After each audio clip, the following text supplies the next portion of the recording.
Bonjour et bienvenue à toutes et à tous et à celles et ceux qui nous rejoindraient à l'instant. Priorité au direct depuis Rome ce matin sur KTO. Nous allons suivre depuis la basilique Saint-Pierre de Rome la célébration eucharistique de la solennité de l'Épiphanie en ce samedi 6 janvier, célébration présidée par le pape François. Il faut savoir en effet que le 6 janvier, qui est la date officielle de la solennité de l'Épiphanie, est toujours célébré à cette date en Italie. C'est d'ailleurs un jour férié dans cette nation. Et en France, comme vous le savez, cette fête de l'Épiphanie est fixée au second dimanche du mois de janvier dans notre calendrier liturgique. Et c'est ainsi qu'elle sera fêtée donc demain dimanche.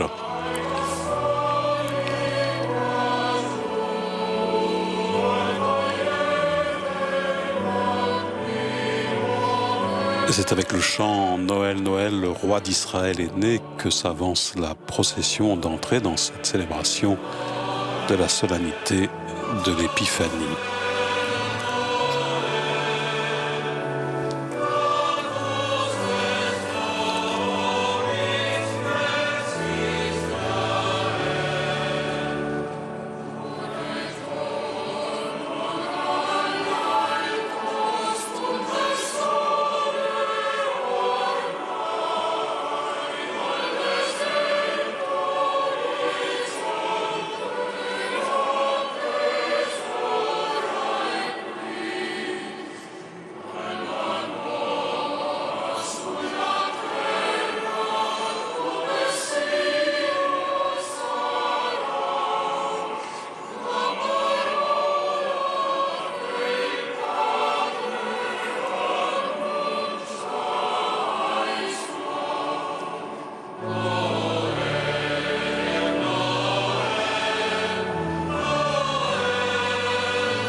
Et puis, rappelons, comme chaque année, une des particularités de cette célébration, c'est qu'après la liturgie de la parole, juste après l'évangile, le diacre s'avancera pour chanter en latin l'annonce solennelle du jour de la Pâque.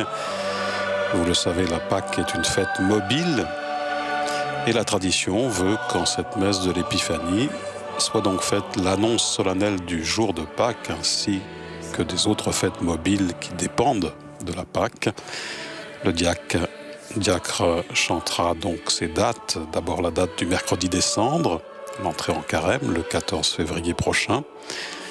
Et puis la célébration de la Pâque, donc le 1er avril. La fête de l'Ascension le 10 mai. Le 20 mai, la solennité de la Pentecôte. Le 31 mai, la fête du Saint-Sacrement.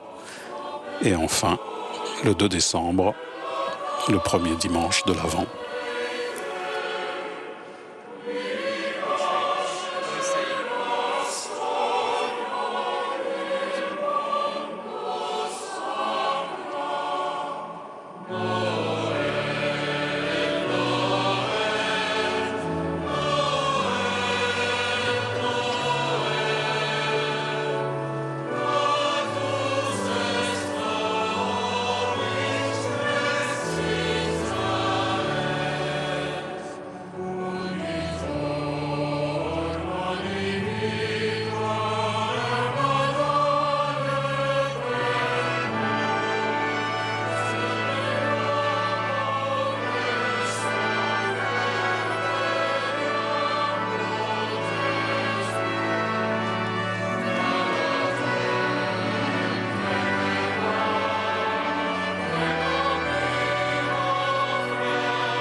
Chant à présent de l'antienne d'introduction dans cette célébration. Il est venu le Seigneur notre Roi. Dans ses mains sont le règne, la puissance et la gloire.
In nomine Patris et Filii et Spiritus Sancti.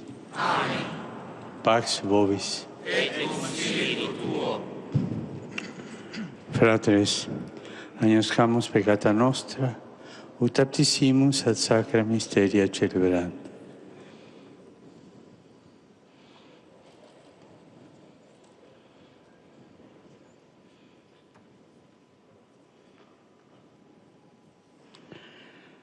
Confiteor Deo omnipotenti Et vobis sacres, quia peccami nimis, cogitazione, verbo, opere et omissione, mea culpa, mea maxima culpa. Ideo precor beata Maria sempre Virgine, omnes angelos et sanctos, et vos fratres orare pro me, ad Dominum Deum nostrum. Miseriatur nostri omnipotent Deus, et dimissis peccatis nostris perducat nos ad vitam aeternam. Amen.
Oremus.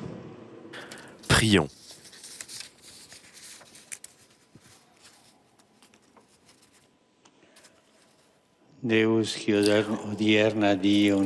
Ô Dieu qui, en ce jour, avec le signe de l'étoile, a révélé aux différents peuples ton unique Fils, conduis-nous, nous aussi, qui avons connu par la foi le Christ, de contempler la grandeur de ta gloire, par le Christ notre Seigneur.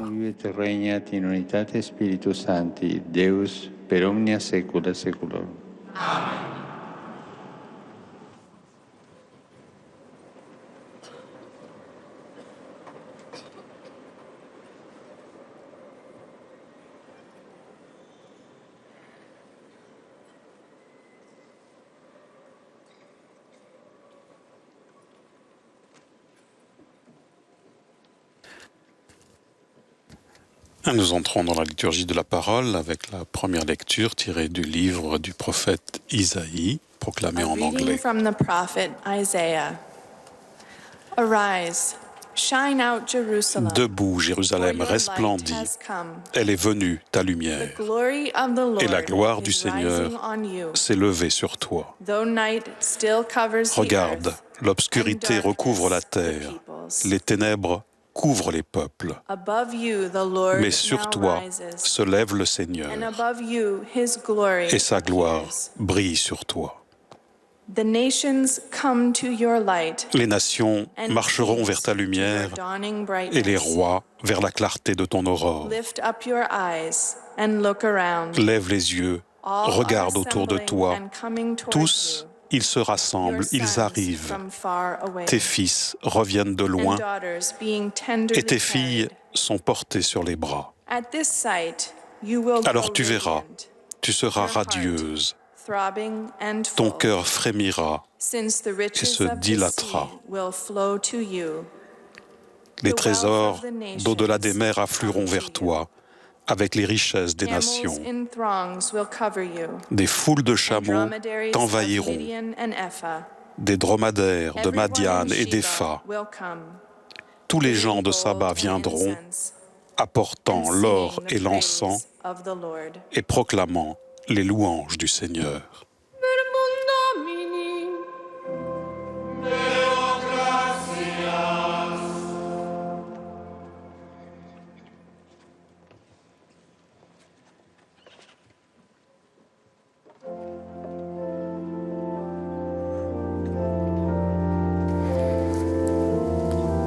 Le chant du psaume responsorial, le psaume 71, Dieu donne au roi tes pouvoirs, à ce fils de roi ta justice, avec l'antienne, toutes les nations viendront se prosterner devant toi, Seigneur. Popoli della terra.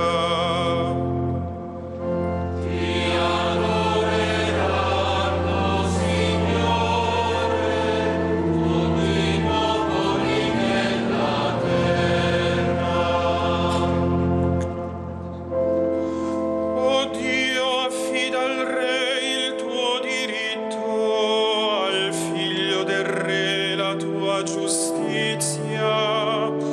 Egli giudichi il tuo popolo secondo giustizia e i tuoi poveri secondo il diritto.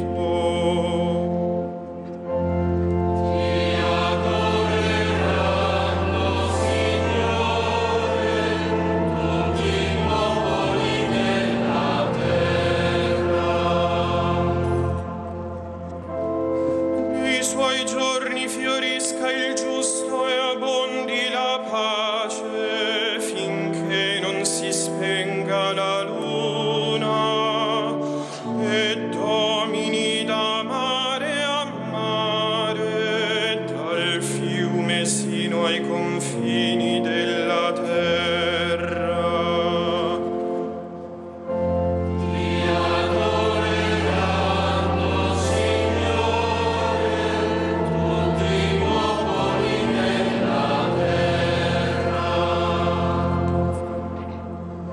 I re di Tarsis e delle isole portino tributi, i re di Saba e di Seba offrano prostrino a lui, lo osservano tutte le genti.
Lecture à présent de la seconde parole, Z listu świętego Pawła la lettre de saint Paul apôtre aux Éphésiens, proclamée en polonais.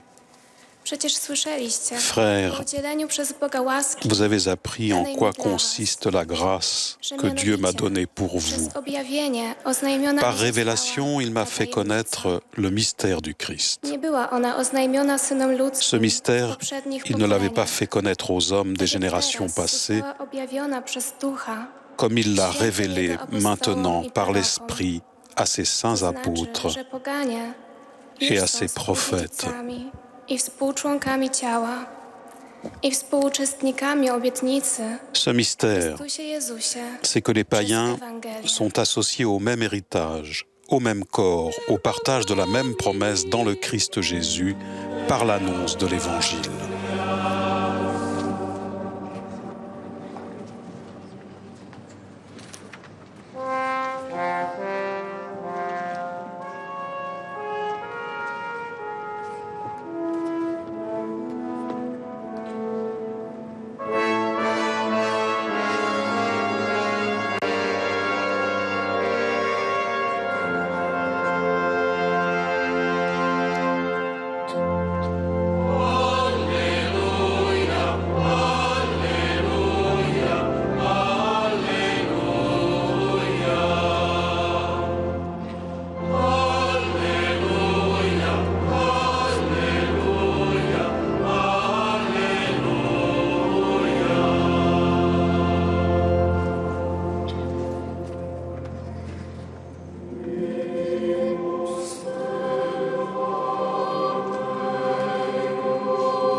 L'acclamation de l'Évangile, nous avons vu son étoile à l'Orient et nous sommes venus adorer le Seigneur.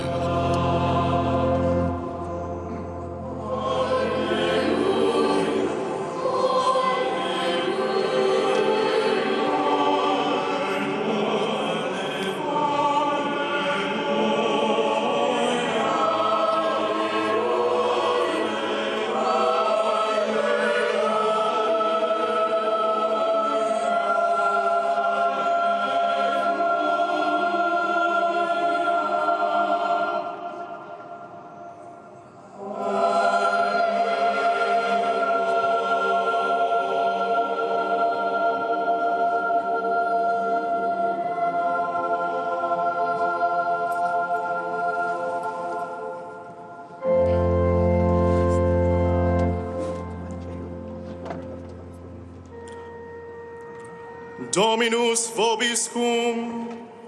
Et cum spiritum tuo. Lectio Sancti Evangelii secundum Matteum.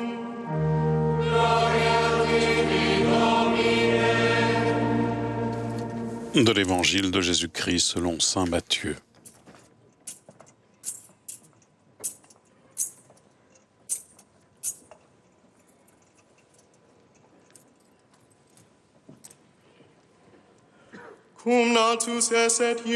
Jésus était né à Bethléem en Judée, au temps du roi Hérode le Grand. Or voici que des mages venus d'Orient arrivèrent à Jérusalem et demandèrent « Où est le roi des Juifs qui vient de naître ?» Nous avons vu se lever son étoile et nous sommes venus nous prosterner devant lui. En apprenant cela, le roi Hérode fut pris d'inquiétude et tout Jérusalem avec lui. Il réunit tous les chefs des prêtres et tous les scribes d'Israël pour leur demander en quel lieu devait naître le Messie. Ils lui répondirent à Bethléem en Judée. Car voici ce qui est écrit par le prophète. Et toi, Bethléem en Judée, tu n'es certes pas le dernier parmi les chefs-lieux de Judée, car de toi sortira un chef qui sera le berger d'Israël, mon peuple. Alors Hérode convoqua les mages en secret pour leur faire préciser à quelle date l'étoile était apparue. Puis il les envoya à Bethléem en leur disant « Allez vous renseigner avec précision sur l'enfant, et quand vous l'aurez trouvé, avertissez-moi pour que j'aille moi aussi me prosterner devant lui. » Sur ces paroles du roi, ils partirent. Et voilà que l'étoile qu'ils avaient vue se lever les précédait. Elle vint s'arrêter au-dessus du lieu où se trouvait l'enfant. Quand ils virent l'étoile, ils éprouvèrent une très grande joie. En entrant dans la maison, ils virent l'enfant avec Marie sa mère, et tombant à genoux, ils se prosternèrent devant lui. Ils ouvrirent leur coffret et lui offrirent leurs présents, de l'or, de l'encens et de la myrrhe. Mais ensuite, avertis en songe de ne pas retourner chez Hérode, ils regagnèrent leur pays par un autre chemin. Verbum Domini.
Et voilà que selon donc la tradition, en ce temps de Noël, dans la basilique vaticane, c'est juste au-dessus de l'enfant Jésus, de la statuette qui représente l'enfant Jésus, qu'est replacée l'évangéliaire, soulignant ainsi, bien sûr, le signe visible du Verbe qui s'est fait chair.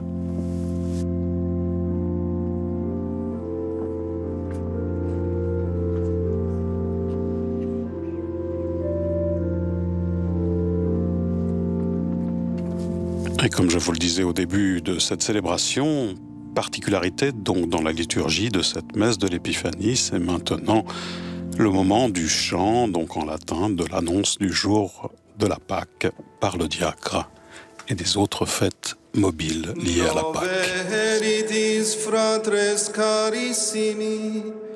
Quod annuente Dei misericordia, sic ut de nativitate Domini nostri Iesu Christi gavis sumus, ita et de resurrectione eiustem Salvatoris nostri, gaudium vobis annunciamus.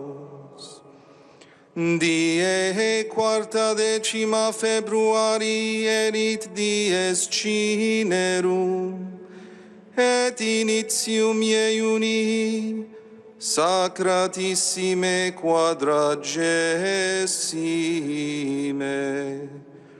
Die prima aprilis, sanctum Pascha Domini nostri Iesu Christi, cum gaudio celebrabitis. Die decima Mahi erit ascensio Domini nostri Iesu Christi. Die vicesima Mahi festum Pentecostes. Die unatricesima Mahi festum sanctissimi corporis et sanguinis Christi. Die secunda decembris Dominica prima adventus Domini nostri Iesu Christi, cui est honor et gloria in saecula saeculorum. Amen.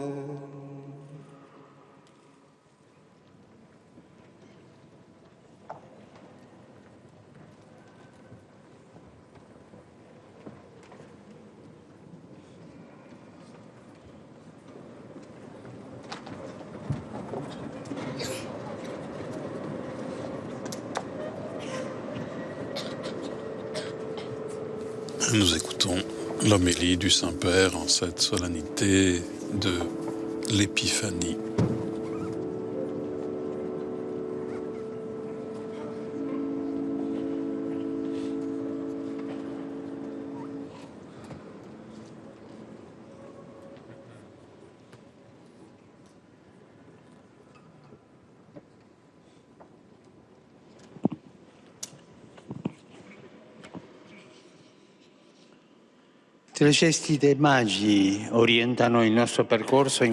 Trois gestes des mages orientent notre marche à la rencontre du Seigneur qui se manifeste aujourd'hui comme lumière et salut pour tous les peuples.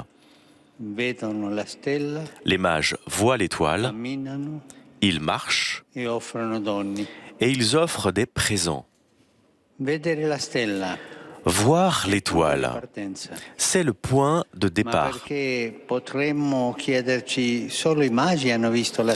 Mais nous pourrions nous demander pourquoi seuls les mages ont-ils vu l'étoile ?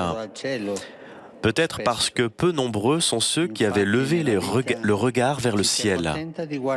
Souvent, en effet, dans la vie, on se contente de regarder vers le sol. La santé, un peu d'argent et quelques divertissements suffisent. Et je me demande, nous, savons-nous encore lever le regard vers le ciel ? Savons-nous rêver, désirer Dieu, attendre sa nouveauté? Ou bien nous laissons-nous emporter par la vie comme un rameau sec au vent? Les mages ne se sont pas contentés de vivoter, de surnager. Ils ont eu l'intuition que pour vivre vraiment, il faut un but élevé et pour cela il faut avoir le regard levé.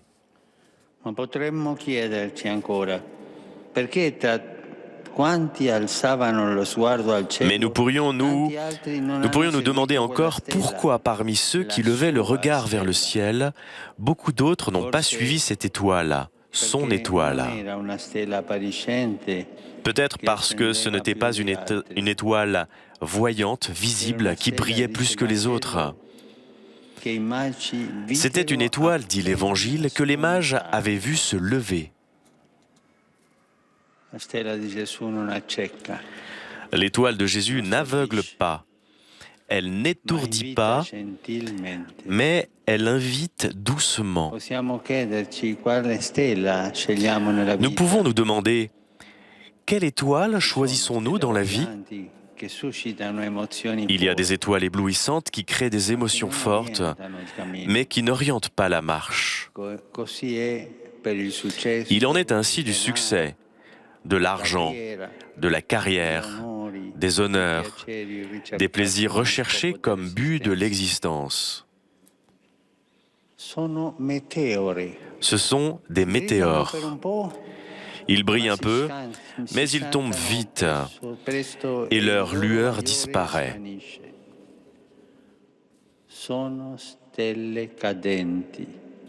Ce sont des étoiles filantes qui désorientent au lieu d'orienter.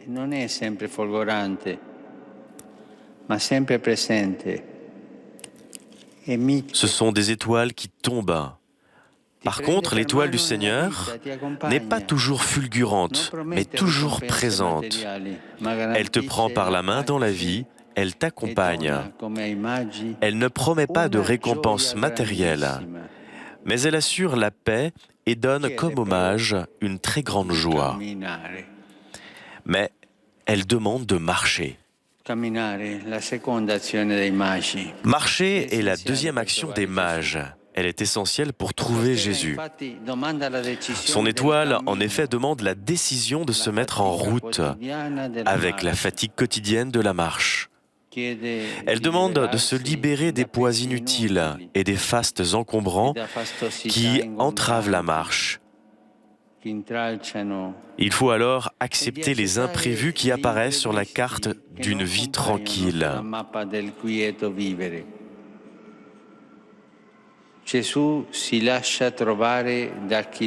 Jésus se laisse trouver par qui le cherche. Mais pour le chercher, il faut bouger, il faut sortir. Il ne faut pas attendre. Il faut risquer. Il ne faut pas rester immobile. Il faut avancer. Jésus est exigeant.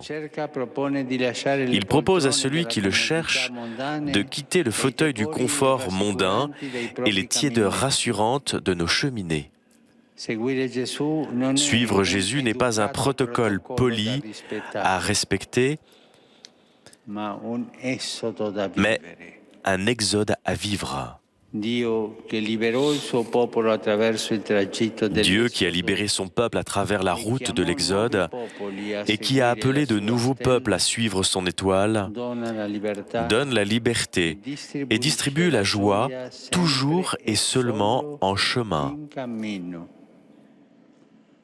In altre parole, per trovare Gesù bisogna lasciare la paura di mettersi in gioco.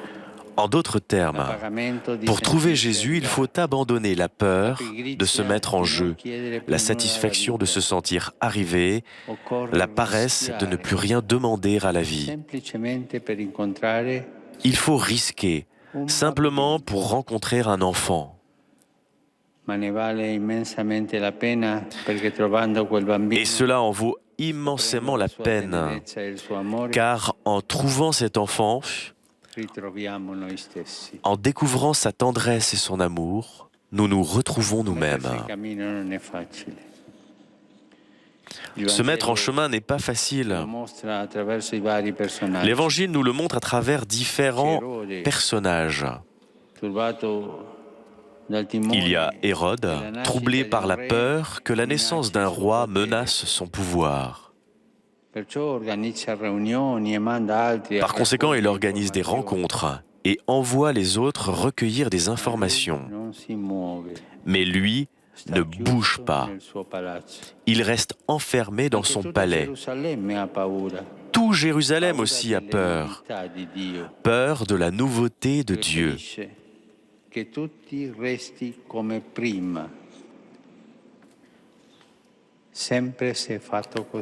La ville de Jérusalem préfère que tout reste comme avant et personne n'a le courage d'aller à Bethléem. Plus subtile est la tentation des prêtres et des scribes. Ils connaissent le lieu exact et l'indiquent à Hérode en citant l'ancienne prophétie. Ils savent, mais ne font pas un pas vers Bethléem. Ce peut être la tentation de celui qui est croyant depuis longtemps. Il disserte sur la foi comme d'une chose qu'il sait déjà. Mais il ne se met pas en jeu personnellement pour le Seigneur. On parle, mais on ne prie pas. On se lamente, mais on ne fait pas le bien. Les mages, en revanche, parlent peu et marchent beaucoup. Bien qu'ignorant des vérités de la foi, ils ont le désir et ils sont en chemin, comme le montrent les verbes de l'Évangile. Venus pour se prosterner, ils partirent, entrés, ils se prosternèrent, et plus loin, ils regagnèrent leur pays. Ils sont toujours en mouvement.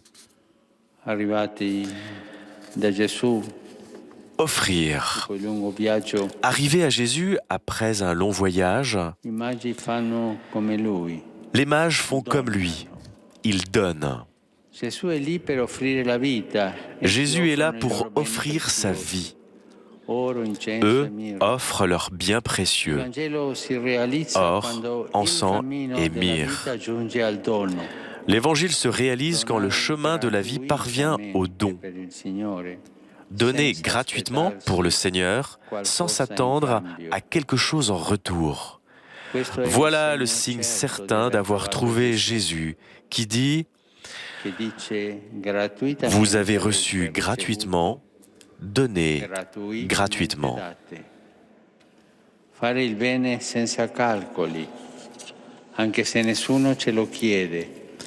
Faire le bien sans calcul, même si personne nous le demande, même si l'on n'y gagne rien, même si cela ne nous fait pas plaisir.